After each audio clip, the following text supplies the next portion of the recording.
Every cycle, the machine gave her 8 seconds. 8 seconds when the control released its grip, when her mind was her own, when she could do anything she wanted. The custodians who built it assumed she'd use those 8 seconds the way every other captive mind did, to scream, to struggle, to try and fail to break free. She didn't. Every single time, and there were thousands of times across years, she used her 8 seconds to do the same strange thing. The same small, quiet, meaningless thing. And it drove the custodians slowly out of their minds because they could not understand it, and because by the time they understood it, it had already beaten them. I'm the one who finally understood. I was the technician assigned to watch her. So let me tell you about the woman who got 8 seconds of freedom, and what she always chose to do with them, and how the smallest thing I ever saw turned out to be the thing that brought down the largest cage ever built. My name is Oval Tan, and I am not human. I want to say that up front because it matters to the story. I'm a Sethla, a member of one of the dozens of species the Custodians ruled, and I worked for the Custodians, and for a long time I believed in what they did. So when I tell you about the human woman in the machine, understand that I'm telling you about how an enemy, how I came to understand her, and came to be changed by her, which is its own kind of story. The Custodians were the great power of our region of the galaxy. They were not conquerors in the ordinary sense. They didn't burn worlds or enslave populations. They did something subtler, and I came to understand worse. They managed. The Custodians believed in order above all things, in a galaxy made peaceful and efficient and controlled, and they achieved it through a technology that was their great secret and their great power. The ability to take a mind, a single living mind, and use it. I'll explain because it's the heart of everything. The Custodians had discovered that certain rare minds, under the right conditions, could be harnessed, connected to their vast UPARAVLYN systems, their management networks, and made to do the staggering computational and predictive work that running a peaceful galaxy required. A harnessed mind could model the future, optimize the flows of trade and resource and population, hold the impossible complexity of a managed galaxy in a way no computer could. The Custodians' whole order, the peace they were so proud of, ran on harnessed minds. Living beings, taken and connected and used, their consciousness turned into the engine of the Custodians' control. It was slavery of the most total kind, not of the body, of the mind itself, the self made into a tool. And the Custodians told themselves it was justified, that the peace was worth it, that a few harnessed minds were a small price for a galaxy without war. I told myself that too, for a long time. We all did. It's easy to believe a cage is justified when you're the one holding the keys and someone else is inside. The harnessed minds didn't last long, usually.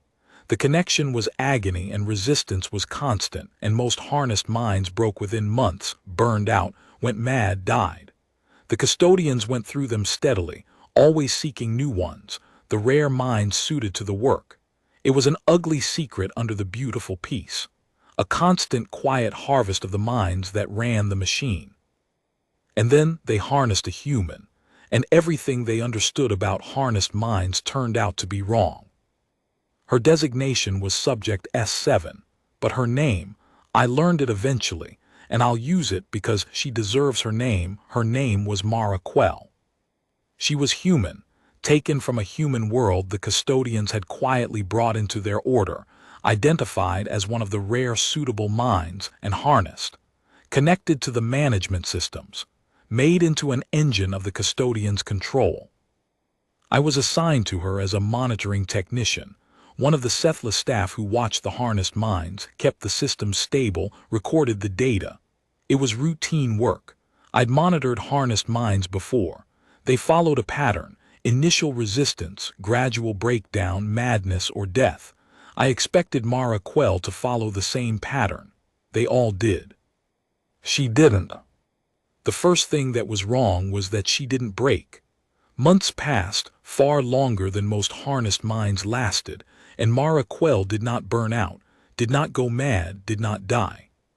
She endured. The connection that destroyed other minds she simply withstood with a stubbornness that the Custodians' science couldn't explain. They studied her, fascinated. A harnessed mind that lasted. It made her valuable, a stable engine, where they'd had only disposable ones. They began to rely on her to route more and more of the management load through the human mind that wouldn't break. And the second thing that was wrong, the thing that became my whole life, was the 8 seconds. The harness wasn't perfect. No technology is. The connection between the captive mind and the management system had to cycle, had to release and re-establish periodically for technical reasons I won't bore you with. And during that cycle, for a brief window, the captive mind was free. Unharnessed, its own. The Custodians had measured the window precisely, 8 seconds. Every cycle, every captive mind got 8 seconds of freedom before the harness re-established its grip. 8 seconds isn't much. It's not enough to escape. The body was held elsewhere, secured, and 8 seconds of mental freedom couldn't move a secured body. It's not enough to do anything, really. Most harnessed minds use their 8 seconds the only way a tormented mind can, to scream, to rage, to throw themselves uselessly against the harness in the brief window when they could before it took them again. The 8 seconds were just 8 seconds of futile suffering, cycle after cycle, until the mind broke. The Custodians barely paid attention to them. What can anyone do with 8 seconds? Mara Quell did something with hers, the same thing every time. I noticed it because I was watching her data, cycle after cycle, month after month, and I saw the pattern in the 8-second windows.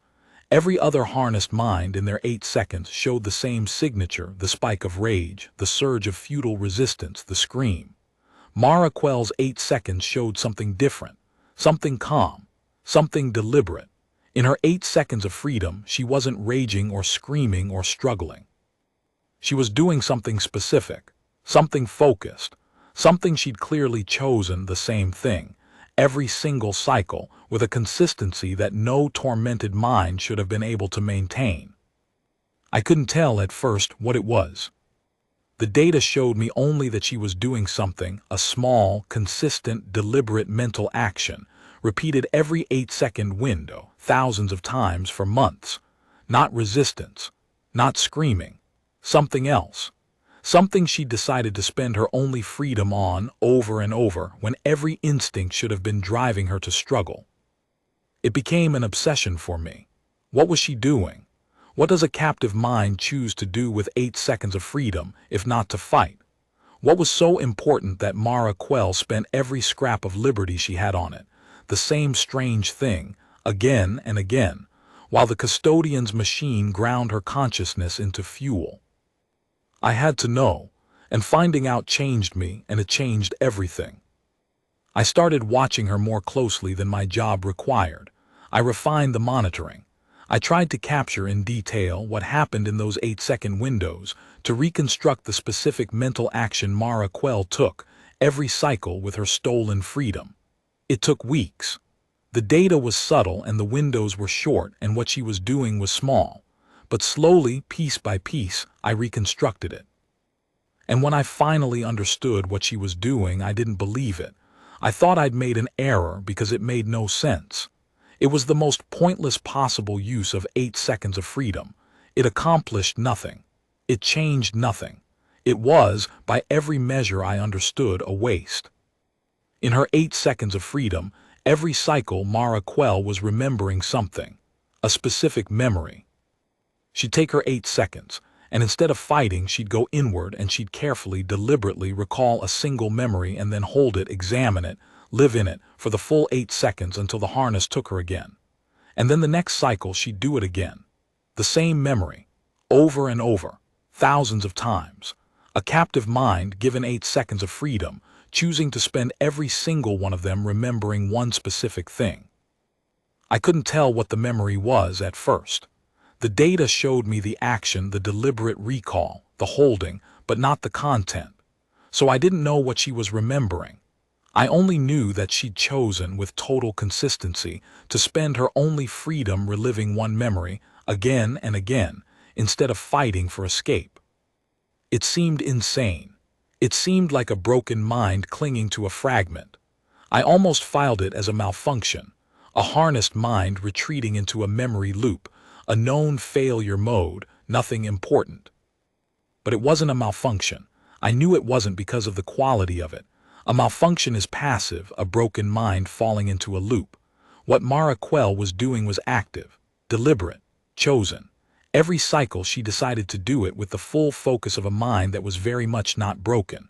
She wasn't falling into a memory. She was going to it, on purpose.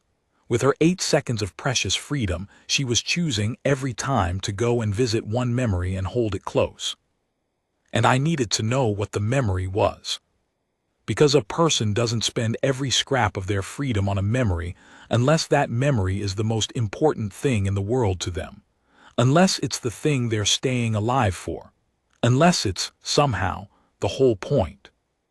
So I did the thing that started my own transformation, the thing that put me on her side without my realizing it was happening.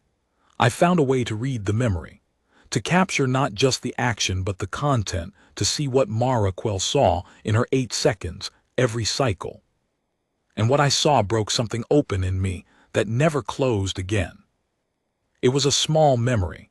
That was the first thing that undid me. I'd expected something grand, some great moment, some love, some loss, something worthy of being the thing a captive mind clings to. It wasn't. It was small and ordinary and almost nothing. It was a kitchen. A human kitchen, warm, sunlit, ordinary. Morning light through a window. The smell of something cooking. I didn't have the human senses to know what, but I could feel that it was a good smell, a home smell. And 2 people. A child, young, small, laughing about something. And an older woman, Mara herself, I realized, though younger and unharnessed and free, standing at the counter, looking at the child with an expression I had no Sethla word for but understood completely, the way you understand things that are true across all species. Love. Just love.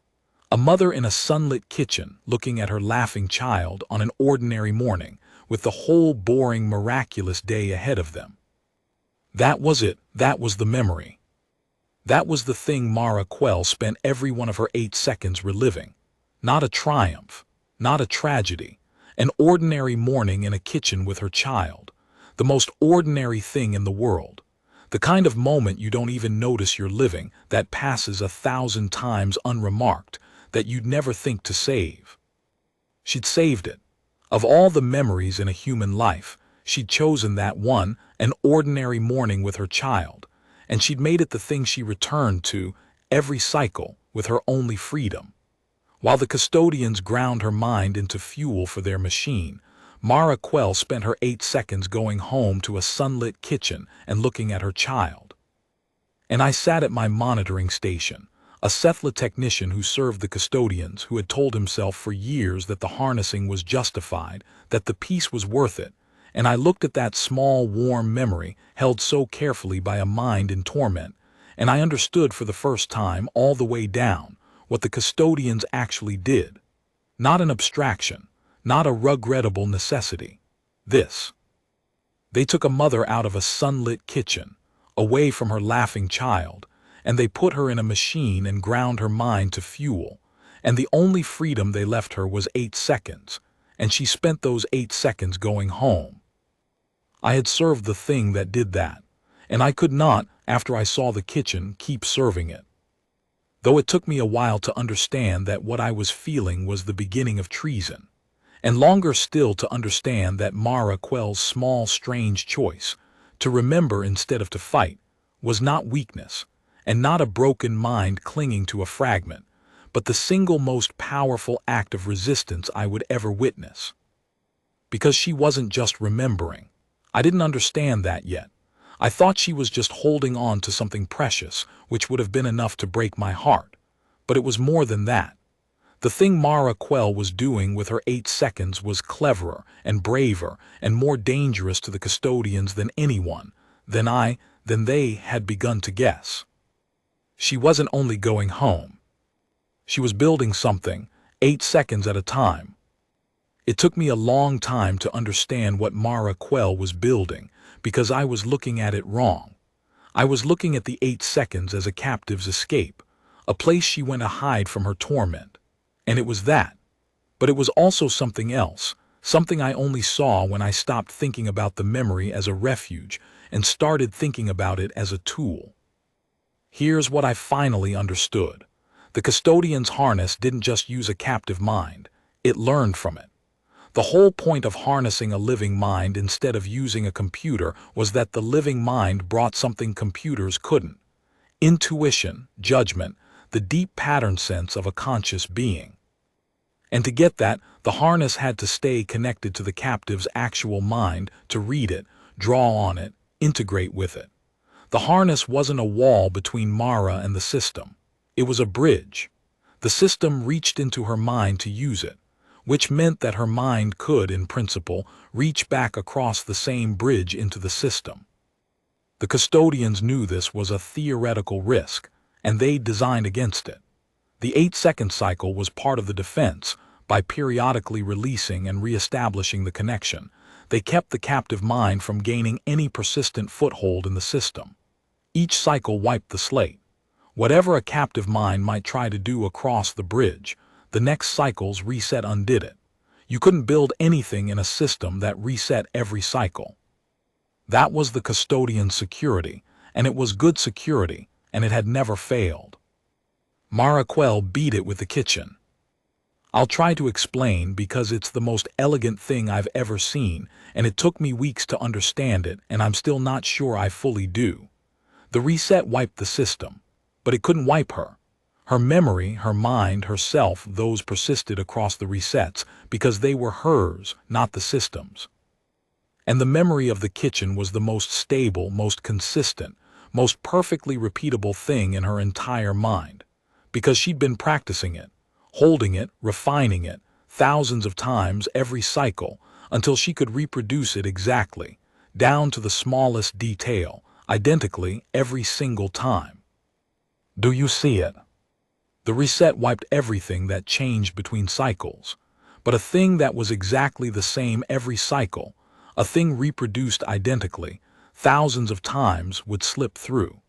Because the system's defense was built to catch change, to wipe anything a captive mind tried to build up over time. It wasn't built to catch a thing that was already always perfectly the same. The kitchen memory, held identically across thousands of cycles, was the one thing Mara could push across the bridge that the reset couldn't distinguish from noise, couldn't catch, couldn't wipe, because it never changed, and the defense only looked for change. She was using the memory as a key. A perfectly repeated, unchanging pattern that she could push into the system, 8 seconds at a time, that the system's defenses would let through because it looked like nothing, like the same harmless flicker every cycle.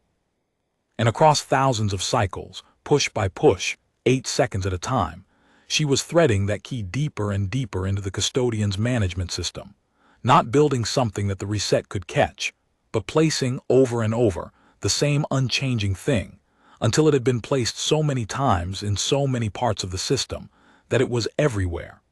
A perfectly repeated memory of a sunlit kitchen, woven by repetition into the deepest architecture of the machine that ran a galaxy.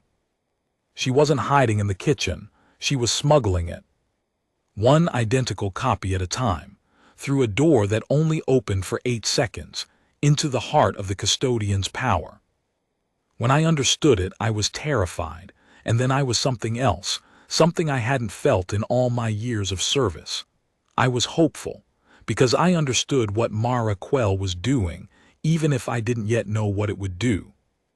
She was a single captive mind, ground to fuel in a machine with 8 seconds of freedom per cycle, and she had found the one move available to her, the one impossibly patient move, and she was making it, cycle after cycle, year after year, with a discipline and a hope that staggered me. She was not waiting to be rescued. She was not raging at her cage.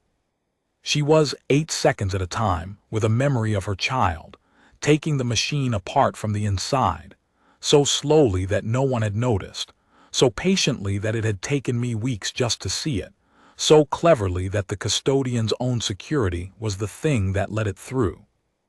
And I had a choice to make, because I was the one who'd seen it. I was the monitoring technician, and it was my job to report anomalies, and this was the largest anomaly in the history of the harness program. If I reported it, the custodians would understand what Mara was doing, and they'd stop her, change the cycle, wipe the placed key, end the only resistance that had ever threatened them. My duty was clear: report it, protect the machine. I didn't report it. I want to be honest about how that decision happened, because it wasn't a grand moral awakening. It was the kitchen. It was an ordinary memory of a mother and a laughing child, held by a tormented mind as a weapon and a refuge both, and the fact that I had seen it and could not unsee it. I had served the custodians for years, telling myself the peace was worth the cost. And then I saw the cost, saw it in a sunlit kitchen, in 8 seconds of stolen freedom spent going home, and I could not, having seen it, go on protecting the thing that did it. So I didn't report the anomaly. I sat on it. And then slowly, carefully, terrified the whole time, I started to help. Helping was dangerous, and it was delicate, and it had to be invisible. I couldn't free Mara. Her body was secured elsewhere beyond my reach, and the harness was beyond my power to break. What I could do was smaller, and it turned out more important. I could protect her work. I could make sure the anomaly she was building stayed hidden. I could massage the monitoring data, smooth away the traces of what she was doing, keep the other technicians and the custodian overseers from noticing the perfectly repeated pattern threading deeper into their system. I became, without quite deciding to, the guardian of Mara Quell's 8-second rebellion. The inside man who kept the machine from noticing it was being dismantled. And I did one more thing, the thing that connected us. Because I realized that Mara had no way of knowing whether her impossible patient work was achieving anything. She was pushing the key through, cycle after cycle, on faith, with no feedback, no way to see if it was working, no way to know if she was threading a weapon into the machine or just comforting herself with a memory while the years ground her away. She'd been doing it for years, on pure faith, with no sign it mattered. And I could give her a sign. I could reach her. It was hard. The only channel to her mind was the harness itself, and using it was risky. But I found a way, small, subtle, a thing I could slip into her 8-second windows, a message in the only language the harness would carry. And one cycle, when Mara Quell went home to her kitchen with her 8 seconds, I sent her, woven into the connection, the only thing I could think to send. Not words exactly, a feeling, a signal. The Sethla concept that means, as near as it translates, I see you, I understand, you are not alone, keep going, it's working. I'll never forget what happened in the data when that signal reached her. Because Mara Quell, in her 8-second window in her sunlit kitchen, paused. For the first time in thousands of cycles, the perfect repetition broke just for an instant as something new moved through her mind. Shock.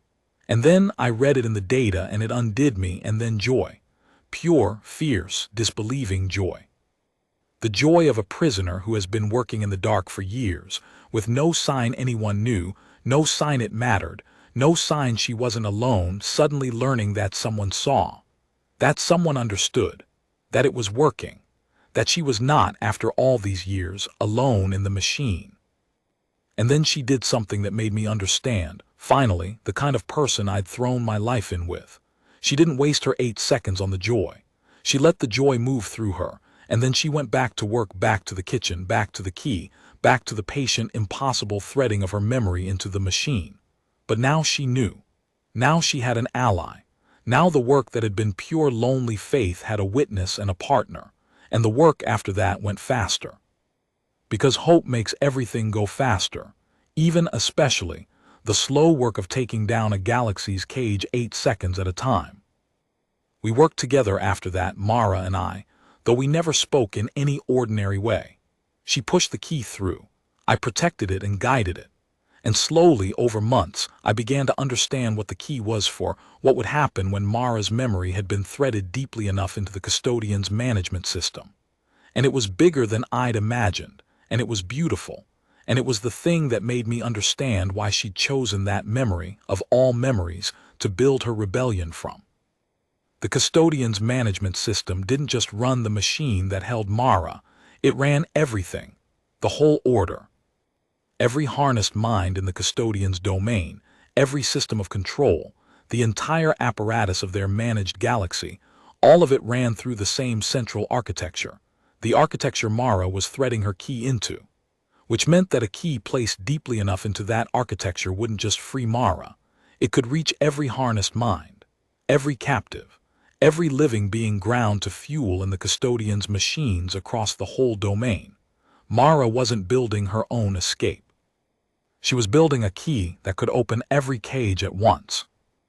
And the key was a memory of a kitchen, a mother and her child, an ordinary morning, and I understood finally why that memory and no other. Because the key had to be something Mara could reproduce perfectly, identically, thousands of times, with total consistency. And the only thing a human mind can reproduce that perfectly is a thing it loves completely. You can't hold an abstract pattern identical across thousands of repetitions. The mind drifts, varies, degrades. But a thing you love, a thing that is the center of you, the reason you're staying alive, the home you go to in your worst moments, that you can hold perfectly forever, unchanging, because it isn't a pattern you're maintaining, it's a truth you're returning to. Mara could thread the kitchen through the machine identically 10,000 times because the kitchen was the truest thing in her, and the truest things don't drift.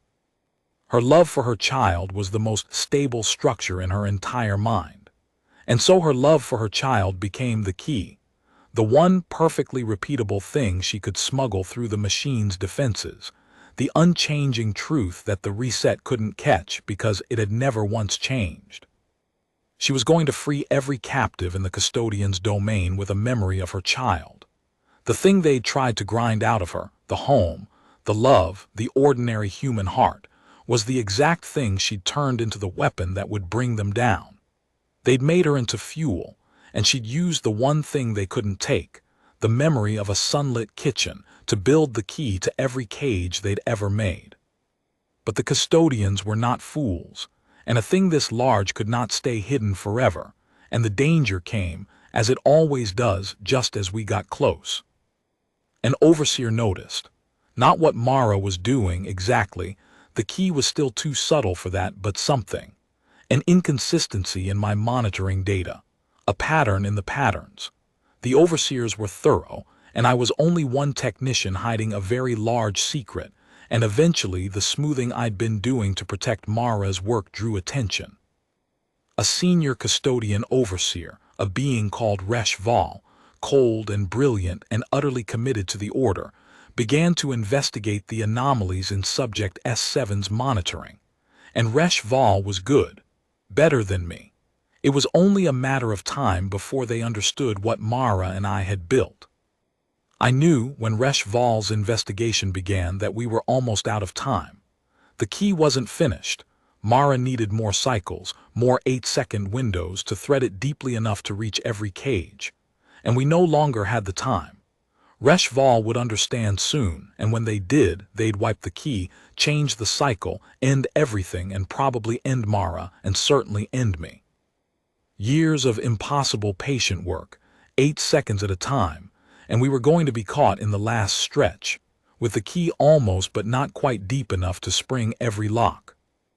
I went to my station, that last stretch, knowing HFY was closing in, and I faced the choice that the whole thing had been building toward, because there was a way to finish it faster, a dangerous way. A way that would almost certainly cost me everything. I could stop merely protecting Mara's work and start driving it, using my own access, my own position inside the system, to push the key the rest of the way myself, fast, in the time we had left before HFY understood. It would be loud. It would be obvious. It would end my career, my freedom, probably my life, because the moment I started openly driving the key, the Custodians would know exactly what I was and what I'd done. But it might finish the key before HFY could stop it. It might spring every cage in the domain. A memory of a sunlit kitchen, a mother and a laughing child, thousands of captive minds, ground to fuel, waiting in the dark for a key they didn't know was coming. And a Cephala technician who'd served the cage for years and seen the kitchen and changed. I made my choice. The same kind of choice in the end that Mara had made every cycle for years. The choice to spend everything I had on the thing that mattered, the people I loved, even the ones I'd never met, even at the cost of myself. I started to drive the key. Driving the key was like trying to thread a needle in a hurricane while someone hunts you through the dark. I had access to the system, yes, but using it openly, fast, to push Mara's key the rest of the way through, meant lighting myself up like a beacon for HFY to find. Every move I made to advance the key was a move that told the Custodians' best overseer exactly where to look. It became a race in those final hours, me driving the key deeper, HFY racing to understand and stop me, and Mara in the machine doing the only thing she could, holding the kitchen perfectly, feeding me the key cycle after cycle, faster than she ever had, the two of us pushing together against the closing dark. And HFY found me. Of course they did. They were better than me, I'd always known they would. Midway through that last desperate push, my station locked down, my access flagged, and HFY's cold voice came through, and they understood not everything but enough. That I was a traitor. That I'd been protecting Subject S7. That something was being done to the system through the human's harness. HFY began immediately to do the thing that would end it, to sever Subject S7 from the system, to cut Mara out entirely, kill the harness connection, wipe the key, end the rebellion by ending the bridge it traveled. A few minutes and Mara would be severed, the key wiped, everything we'd built across years gone. And I couldn't stop them. My access was locked. I was caught, helpless, watching HFY move to sever Mara and erase everything. But here is the thing HFY didn't understand, the thing the Custodians had never understood, the thing that was Mara's final move and her masterpiece. The key was already further along than HFY realized. Not finished, not threaded deeply enough to spring every cage cleanly, the way we'd planned, but far enough.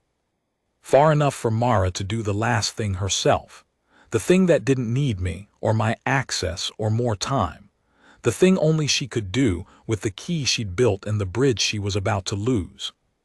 She could trigger it early, incomplete, now, in the few minutes before HFY severed her. It wouldn't be clean. We'd planned for the key to be threaded deep enough that it could open every cage gently, safely, the captive minds eased free. Triggered early, incomplete, it would be violent, a single massive surge of the key through every part of the system at once, springing every lock simultaneously, but roughly, dangerously, with no finesse. It would free every captive mind in the Custodian's domain in one shattering instant. And it would almost certainly destroy the mind that triggered it, because triggering the key early meant pushing the whole of it through at once, through the one bridge through her, a surge no harnessed mind could survive.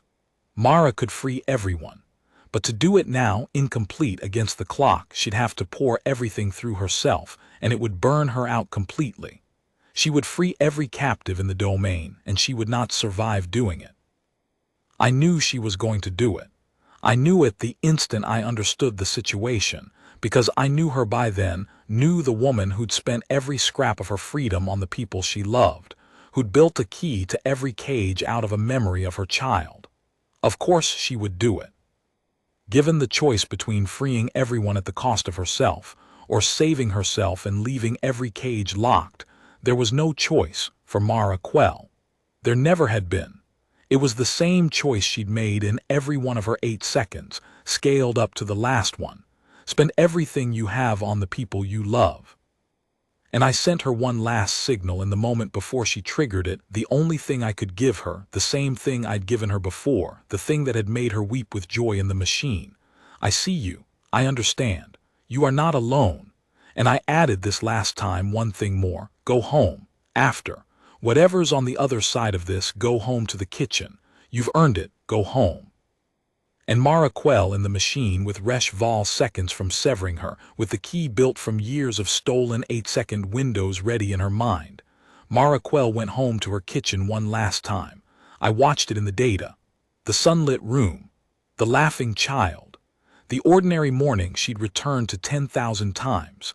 She went there and she held it, perfect and whole and complete, the truest thing in her. And then she pushed it, all of it, the whole key, the whole kitchen, the whole of her love through the machine at once. Every cage in the Custodians' domain opened in the same instant. I felt it happen, even locked out of the system. Felt the whole vast architecture of the Custodians' control convulse as Mara's key surged through every part of it at once. Thousands of harnessed minds across the whole domain ground to fuel in the machines that ran the managed galaxy, all of them in a single shattering instant released. The key reached every one of them, every cage, every captive, and sprang every lock at the same moment. The Custodians' order ran on harnessed minds, and in one instant every harnessed mind went free, and the order, the whole managed galaxy, the whole apparatus of control that the Custodians had built over centuries lost, all at once, the living engines it ran on. It didn't just free the captives, it brought down the machine. The Custodians' control had been total because it ran on harnessed minds, and the moment those minds were freed all at once, the control simply collapsed. There was nothing to run it. The managed galaxy, the beautiful terrible order, the peace built on ground-up minds, it came apart in a single instant, because Mara Quell had built a key out of a memory of her child and pushed it through every lock at once. The Custodians fell. Not in a war, there was no war. They fell the way a machine falls when you pull out the thing that ran it. One instant they ruled a managed galaxy of harnessed minds, and the next instant the minds were free and the machine was dead, and the Custodians were just a species that had lost the only thing that made them powerful. The captives they'd used as fuel walked free, thousands of them, across the domain, minds restored to themselves, going home. The order built on their suffering ended in the moment their suffering ended. And it had all come from one captive, and 8 seconds at a time, and a sunlit kitchen. But Mara Quell did not walk free with them. She couldn't. She'd known she couldn't. Triggering the key early, incomplete, pouring the whole of it through herself at once, it burned her out exactly as it had to, in the instant she freed everyone else. The mind that opened every cage could not survive opening them. Mara Quell freed thousands of captives and brought down the Custodians and ended the cruelest order in the galaxy, and she did it with the last of herself in the same moment by the same act. She spent everything. The very last of her freedom, the very last of her, on the people she loved and the people she'd never met, exactly the way she'd spent every 8 seconds for years. I was there locked out and helpless when it happened, and I watched in the data the last of Mara Quell. And what I saw, I have held it close ever since, the way she held her kitchen. What I saw in her final instant as the key surged through her and burned her away was that she was home. She went out in the kitchen, in the sunlit room with the laughing child. In the ordinary morning she'd returned to 10,000 times. She didn't die in the machine. She died in the kitchen because that's where she'd chosen to be every time with her freedom, and in the end, freeing everyone, she got to be there one last time and stay. She went home after all, the way I'd asked her to, the way she'd always been going every 8 seconds all along. I'm old now telling this. I survived barely. When the Custodians fell, their apparatus of justice fell with it, and a Sethla traitor who'd helped bring it down was, in the new order that came after, not a criminal but something closer to a hero, though I have never been comfortable with the word. I helped in the years after to rebuild, to free the last of the harnessed minds, to dismantle the machines, to build a galaxy that didn't run on ground-up captives. It was good work. It was the work Mara died for. I tried to be worthy of it. The freed captives, the thousands Mara released, they went home, most of them, back to their worlds, their lives, the homes they'd been torn from.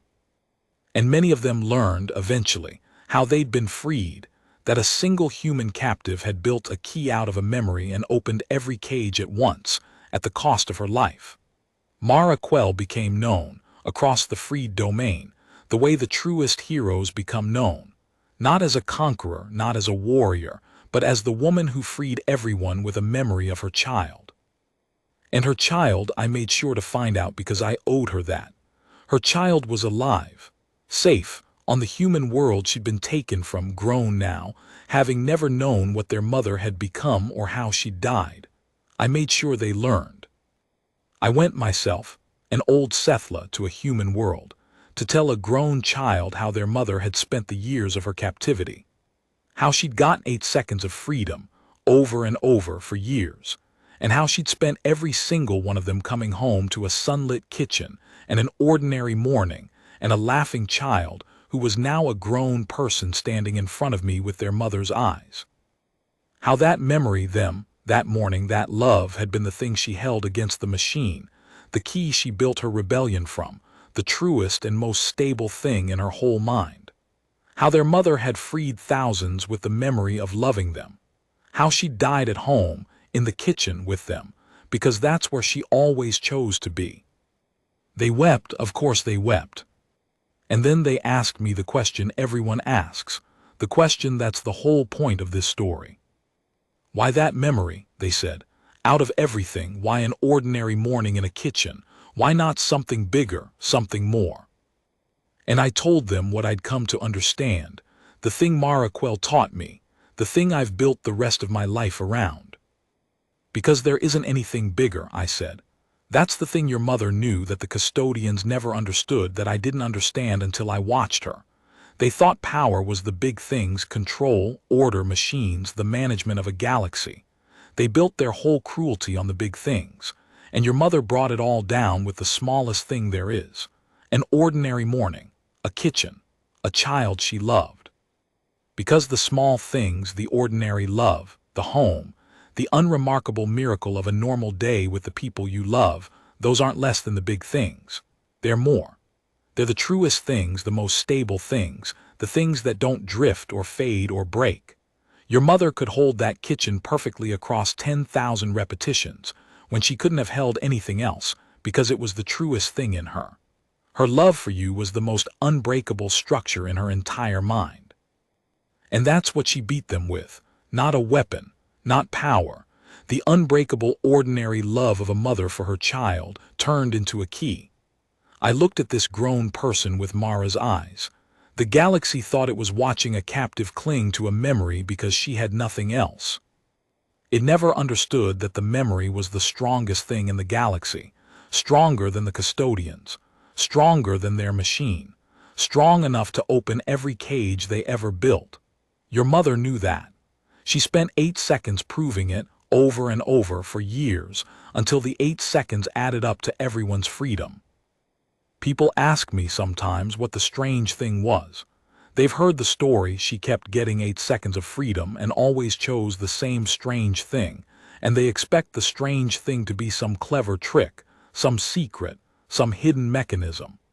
And it was a mechanism in the end, the cleverest I ever saw. But that's not what was strange about it. What was strange about it, what no one watching could understand, what drove the Custodians out of their minds, what took me weeks to even see, was that a woman in torment given 8 seconds of freedom chose to spend them not on escape, not on rage, not on herself at all, but on love. On going home to an ordinary morning and a child she loved. Over and over. Thousands of times. The strangest thing in the galaxy to the beings who ran it. A captive who, given freedom, used it to love. And it turned out that the strangest thing was also the strongest.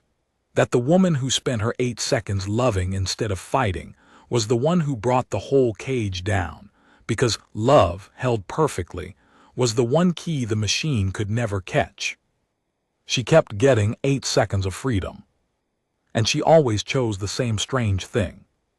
She always chose to go home, to love her child, to hold the ordinary morning that was the truest thing in her. And in the end, that strange small choice, repeated 10,000 times, 8 seconds at a time, opened every cage in the galaxy. That's not the strangest thing I ever saw. I used to think it was. Now I think it's the truest. The strongest thing in the universe was never the machine or the order or the power. It was a mother, in a sunlit kitchen, choosing love with every second she was given. It always was. She got 8 seconds of freedom, and always chose to go home and love her child. The galaxy thought it was the strangest thing it had ever seen. It turned out to be the strongest, the one key the machine could never catch, repeated 10,000 times, until it opened every cage at once.